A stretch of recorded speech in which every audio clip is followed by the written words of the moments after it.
1874, a column of US Cavalry spent weeks chasing Comanche bands across the Texas panhandle. The soldiers wore summer uniforms. The temperature was dropping. A norther was blowing in, and these men from eastern forts had no idea how to stay warm on the open Llano Estacado, where the wind rips across flat grassland with nothing to stop it for hundreds of miles. The Comanche they were chasing? They'd been sleeping through nights like this for generations, not huddled and miserable, not barely hanging on, sleeping through them in conditions comfortable enough to wake rested and ride at dawn. So how did a people with no insulated buildings, no furnaces, and no synthetic gear survive winters that killed equipped soldiers? The answer wasn't toughness. Every culture on the plains was tough. Toughness alone doesn't keep your blood warm at 2 in the morning when the ground is frozen solid and the wind is pulling heat out of your body faster than you can make it. The answer was a system built from 6 interlocking layers, each one solving a specific problem that the cold creates. And when the US Army finally figured that out, they didn't try to copy the system. They burned it to the ground. The Comanche controlled a territory so vast it had its own name, Comancheria.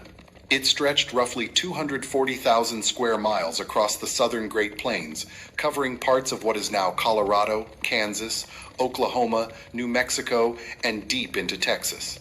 The Ute word that gave them their name roughly translates to anyone who wants to fight me all the time. And that reputation was earned. They were, by most historical accounts, among the most effective mounted warriors on the continent. But fighting wasn't their only skill. Surviving was. The southern Great Plains look flat and exposed, and most of the landscape is exactly that. In winter, Arctic air pours down from Canada and races across the grassland with almost no resistance. Wind chill on the Llano Estacado, the vast high plateau of the Texas Panhandle, can make already freezing temperatures feel far worse. Early settlers and soldiers routinely suffered frostbite, hypothermia, and death trying to survive winter nights in this country. The Comanche had solved this problem centuries before any of those settlers arrived. And the solution started with where they chose to sleep. Every autumn, as the buffalo herds shifted and the cold set in, Comanche bands moved off the exposed high plains and into the canyons that cut through the Caprock Escarpment. Palo Duro Canyon, the second largest canyon on the North American continent, was one of the most important of these winter refuges. Its walls drop roughly 700 feet below the level of the surrounding plains. Down at the canyon floor, water runs through creek beds, timber grows along the banks, and the sheer rock walls block the worst of the wind. Blanco Canyon, farther east near present-day Lubbock, served the same purpose.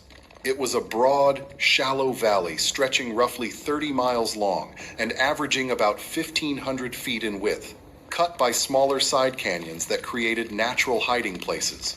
The Quahati Comanche, the most independent and warlike of the Comanche bands, favored it as a campground for years. When Colonel Ranald Mackenzie first encountered it during a campaign in 1871, his own men struggled through the steep terrain, dense brush, and arroyos just to reach the canyon floor. One officer described trials and tribulations and much hard talk verging on profanity as his soldiers got lost in a dead-end side canyon and had to wait until daybreak to find their way out.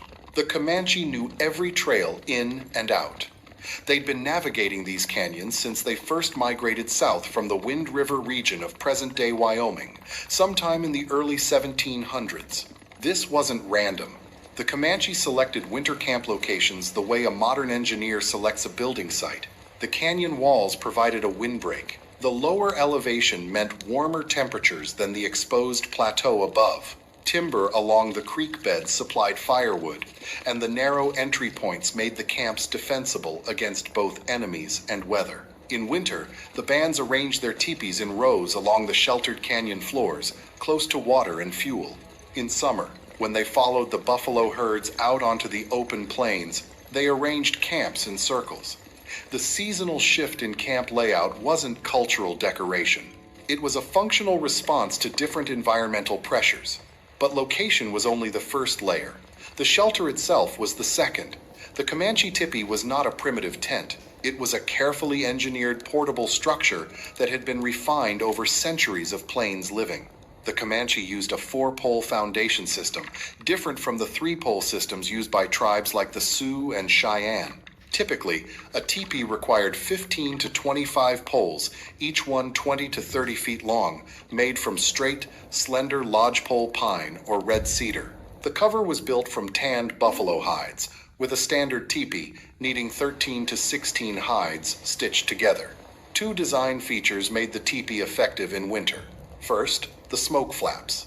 The opening at the top of the teepee and the adjustable flaps on either side allowed the occupants to build a fire inside the shelter for cooking and warmth while venting smoke upward and out.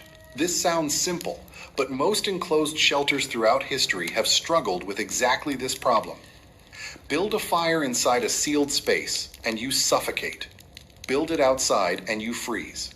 The teepee solved both. Second, the inner lining. In winter, a secondary layer of hide or canvas was hung inside the teepee, creating a gap between the outer wall and the interior space. This dead air space acted as insulation, the same principle used in double-pane windows thousands of years later. When temperatures dropped further, the Comanche stuffed dried grass into that gap, adding even more insulating material.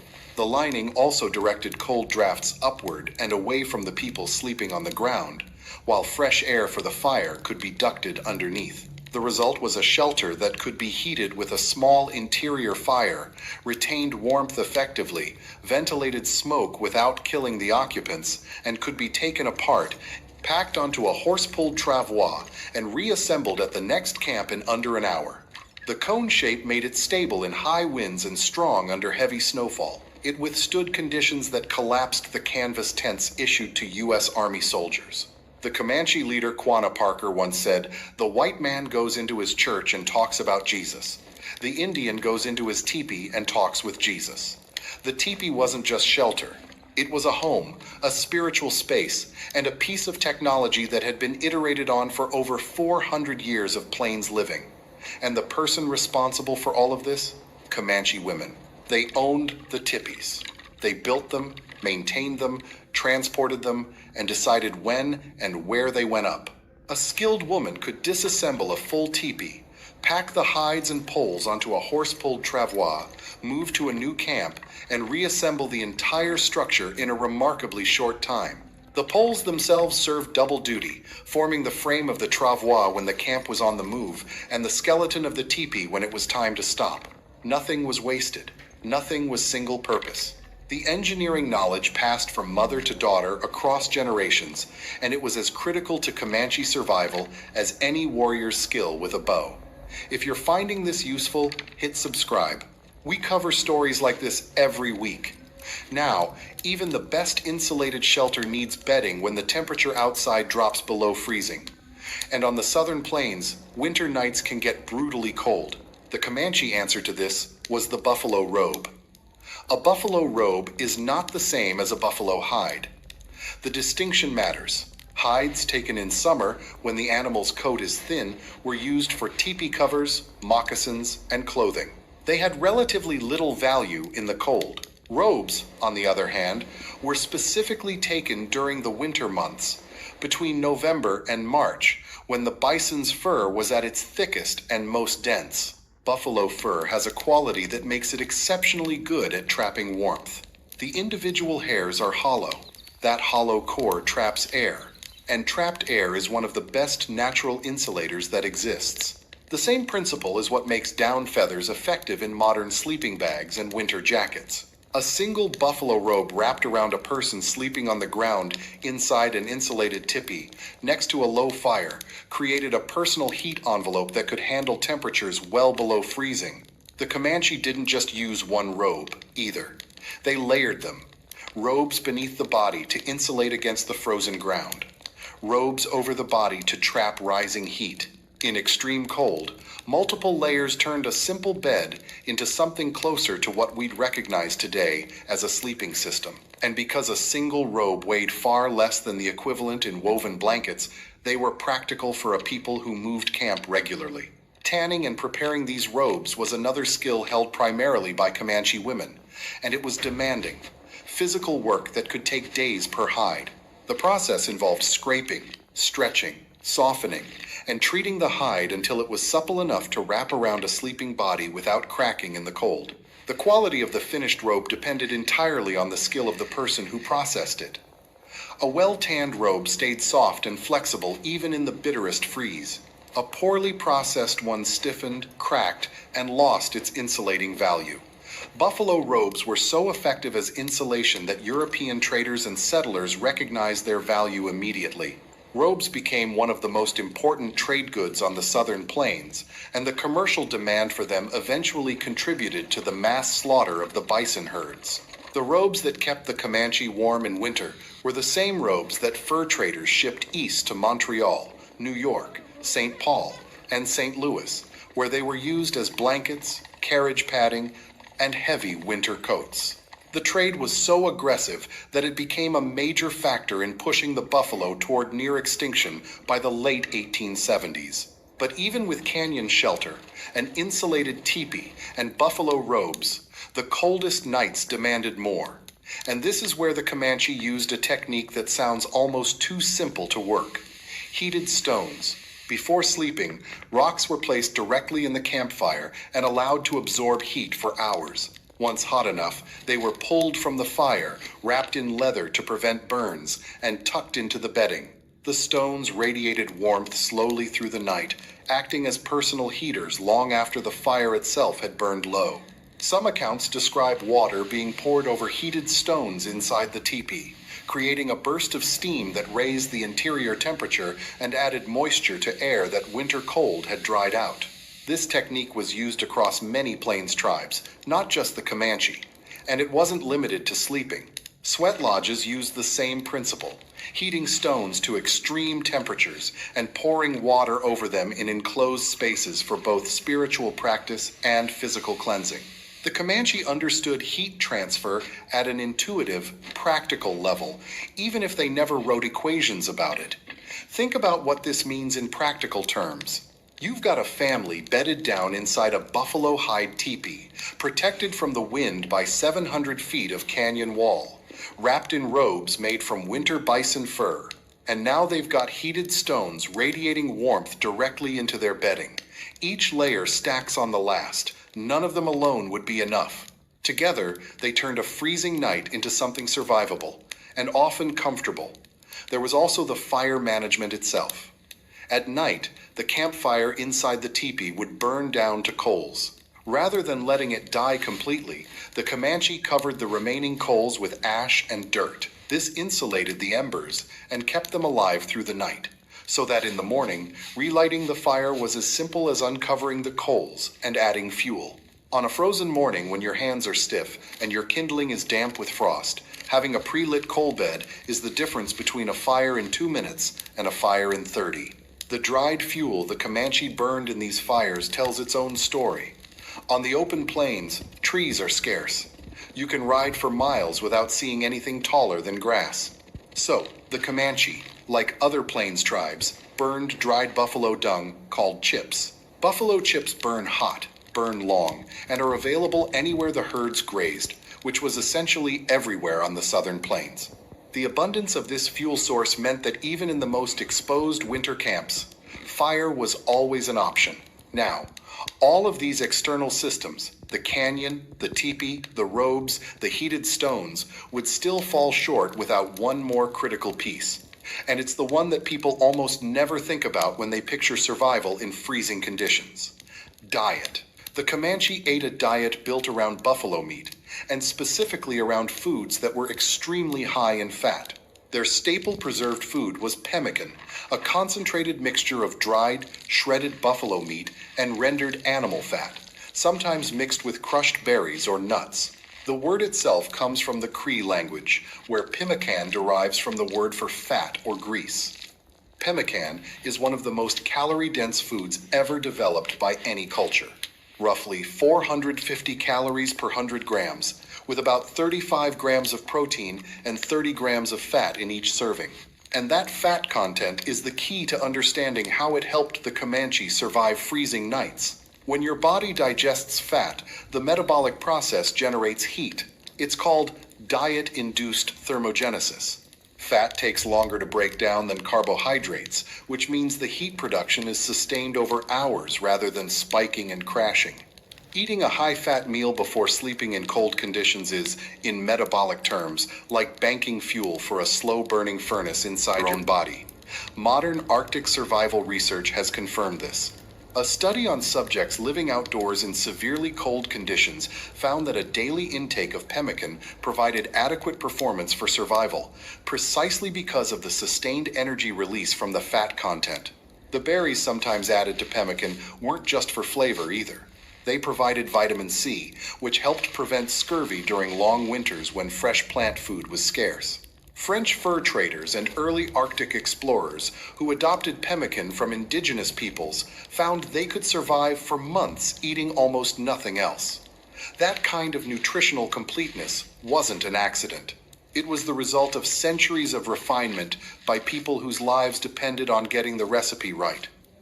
The Comanche also ate buffalo marrow mixed with mesquite beans, another high-fat, high-calorie food, and fresh buffalo meat, cooked over open flame or dried as jerky for travel, was the daily staple whenever the herds were accessible. This wasn't a diet chosen for pleasure. It was a diet shaped by the reality that on the southern Great Plains in January, your body needs dense fuel to maintain core temperature through a 12-hour night. And then there were the horses.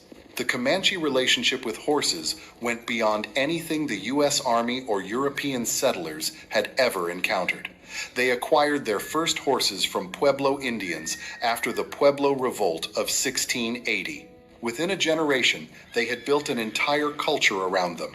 Boys learned to ride before the age of 6. By the time they were warriors, they could hang off the side of a galloping horse, using it as a shield while firing arrows from under its neck. The artist George Catlin, one of the first Europeans to document Comanche life, wrote that a Comanche on foot was awkward and slow, but the moment he touched his horse, he became a different being entirely. Horses were wealth. A person's herd size reflected their social standing in the community. The Comanche didn't just ride horses. They bred them, trained them for specific functions like hunting, racing, and combat, and built an economic system around trading them that stretched from the northern plains all the way south into Mexico. Their herds were enormous. A single band might control hundreds or even thousands of animals. Horses were transportation, enabling the Comanche to follow buffalo herds across hundreds of miles of open country.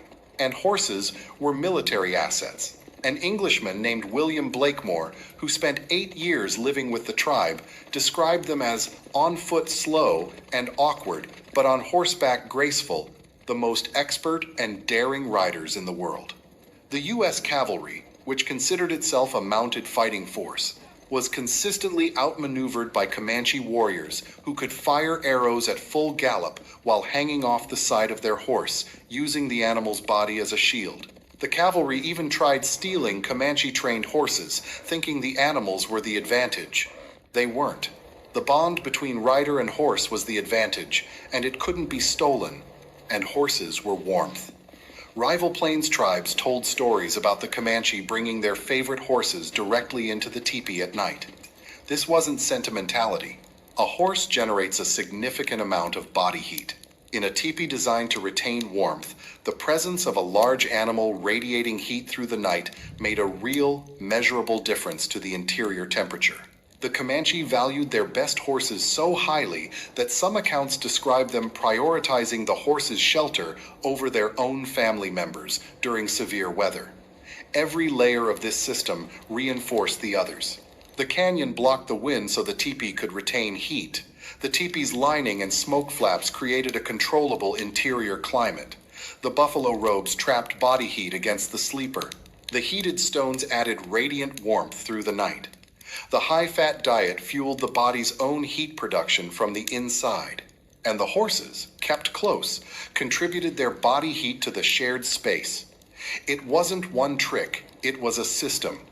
Remove one layer and the others still keep you alive.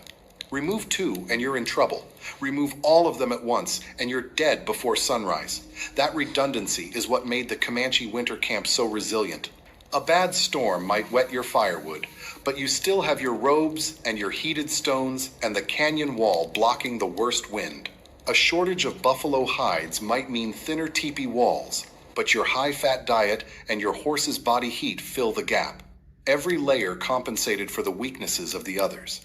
And it worked so well that the Comanche thrived in conditions that routinely killed the Europeans and Americans who entered their territory. The US Army eventually figured this out, and when they did, they didn't try to match the system. They decided to destroy it. On the morning of September 28, 1874, Colonel Ranald Mackenzie of the 4th US Cavalry reached the rim of Palo Duro Canyon with roughly 400 soldiers. Below him, 700 feet down on the canyon floor, sat the winter camps of Comanche, Kiowa, and Southern Cheyenne bands. They had been gathering there since late summer, stockpiling food and supplies for the coming cold season, just as their ancestors had done for generations. Mackenzie's Tonkawa scouts found a narrow trail down the canyon wall. The soldiers descended single file in the pre-dawn darkness. By the time the sun came up, they were on the canyon floor. A Kiowa shaman named Maman T had promised the gathered bands that they would be safe in the canyon. The steep walls, the narrow access points, the sheer difficulty of the terrain, all of it had protected them before. For generations, Palo Duro had been a sanctuary. The attack was designed as a surprise, and it largely succeeded. A Comanche leader named Red Warbanet spotted the soldiers just before the assault, but there wasn't enough time to mount a coordinated defense. Indian leaders Iron Shirt of the Cheyenne, Poor Buffalo of the Comanche, and Lone Wolf of the Kiowa could not organize a united response. The bands scattered, abandoning their camps and fleeing up the canyon's side walls and onto the plains above. The battle itself produced relatively few casualties. Mackenzie's forces reported only one soldier wounded. What Mackenzie did after the fighting was what broke the Comanche. He burned everything.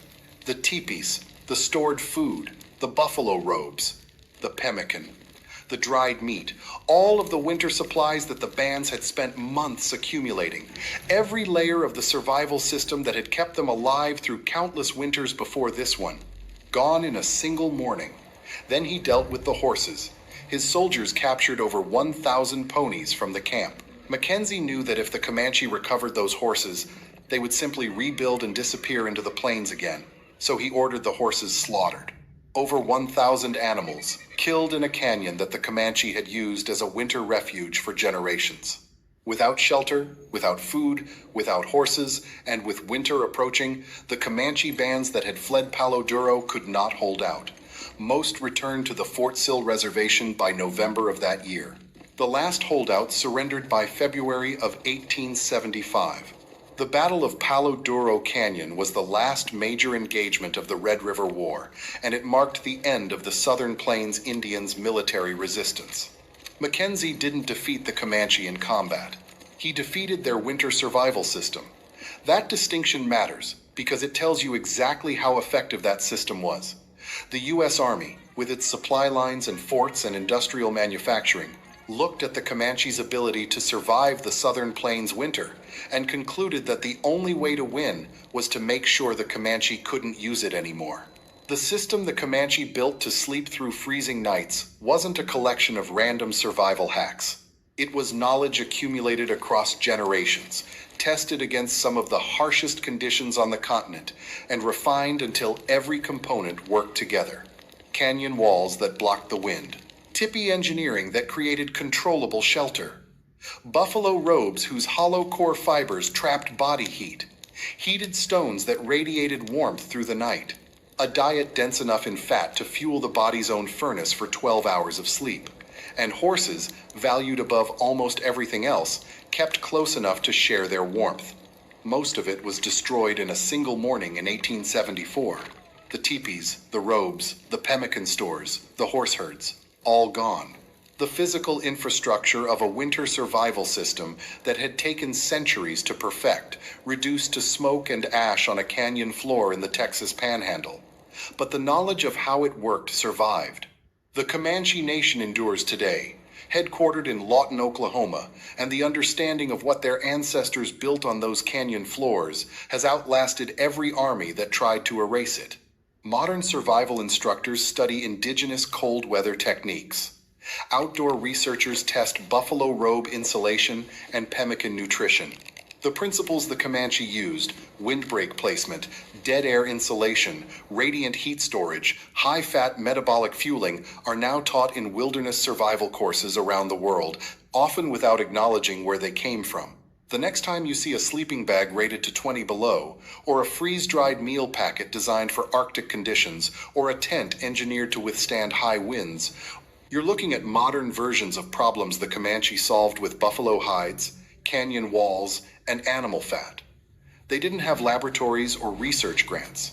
They had observation, iteration, and the understanding that if your system fails on a January night on the Llano Estacado, you don't get a second chance to fix it. Surviving the cold was never about being tougher than the weather. It was about being smarter than it.